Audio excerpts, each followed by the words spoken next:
Em relação às joias sauditas, a gente tem também agora o depoimento de Mauro Cid na Polícia Federal, né? Mas não sobre joia saudita, sobre o hacker Walter Delgatti.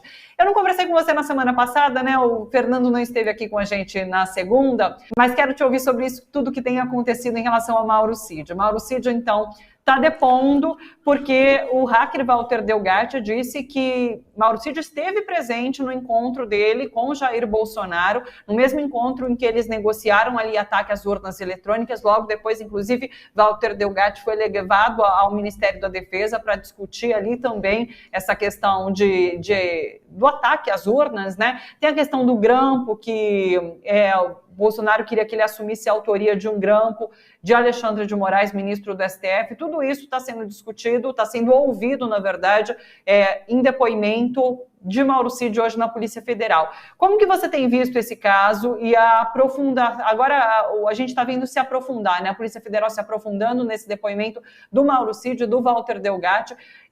Vai dar em alguma coisa? Porque as revelações foram muito perigosas, né? Essa questão do grampo, essa questão do Ministério da Defesa sendo procurado pelo hacker. Como que você está vendo esse caso, Fernando? Mauro Cid e Walter Delgatti demonstram tudo que está errado na justiça brasileira, em especial na relação militares e mundo civil, né? Perceba que os dois participaram de crimes que podem ser, inclusive, colocados aí como crimes contra a democracia, contra as nossas estruturas de poder. Os dois estiveram envolvidos com as mesmas pessoas, os dois, em realidade, respondem por ações semelhantes de tentativa de ruptura da ordem e tudo mais, mas Mauro Cid é protegido pelos militares, enquanto Walter Delgatti é jogado aos leões. Então, quando a gente vê Mauro Cid indo dar depoimento de farda, quando a gente vê os militares permitindo que ele use a farda como um escudo, quando a gente vê deputados e senadores elogiando um suposto currículo desta figura, e a gente percebe efetivamente todos os poderes que estão em volta de Mauro Cid, a gente se pergunta se há exatamente essa ideia de república no Brasil, onde todos, teoricamente, deveriam ser tratados da mesma forma. Não é o que acontece.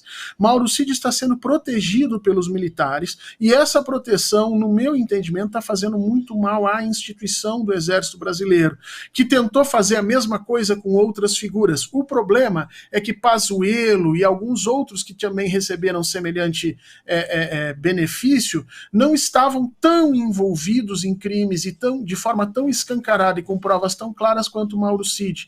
Eu acho que está na hora da justiça brasileira começar a se perguntar se efetivamente somos uma república ou não, se temos uma condição de igualdade para todos ou se não temos, porque assistir Mauro Cid correndo de uniforme de educação física militar todas as tardes no seu quartel e recebendo todas essas benesses, e ver efetivamente o que o Walter Delgatti está passando do outro lado, e veja que não estou dizendo que nenhum dos dois é inocente ou santo, mas a diferença de tratamento entre eles é brutal, não só a diferença de tratamento das instituições, mas também a diferença de poder que as instituições estão dando a cada um destes dois indivíduos.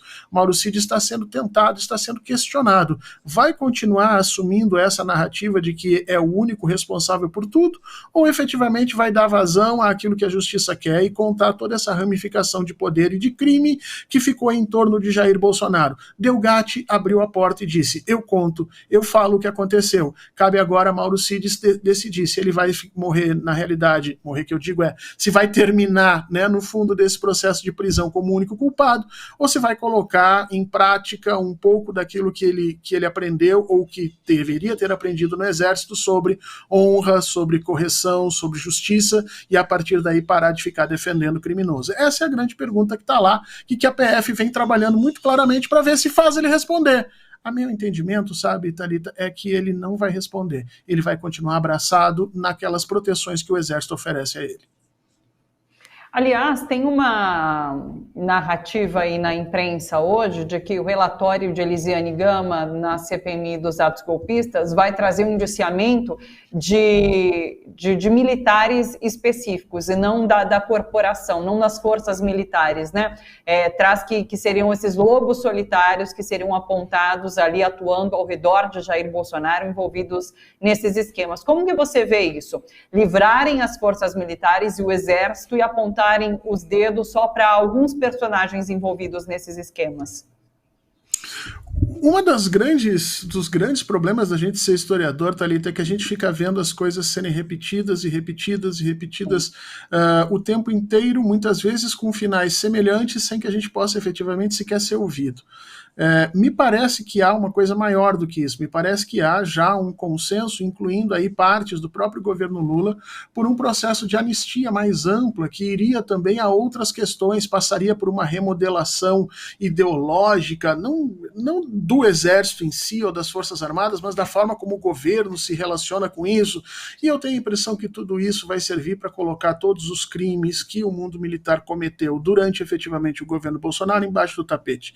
Eu tenho a impressão que esse seria um dos piores legados que o presidente Lula, o governo do presidente Lula poderia trazer para o país nesse momento. Nós estamos perdendo uma chance muito grande de passarmos um pouco dessas histórias institucionais, dessas instituições militares a limpo.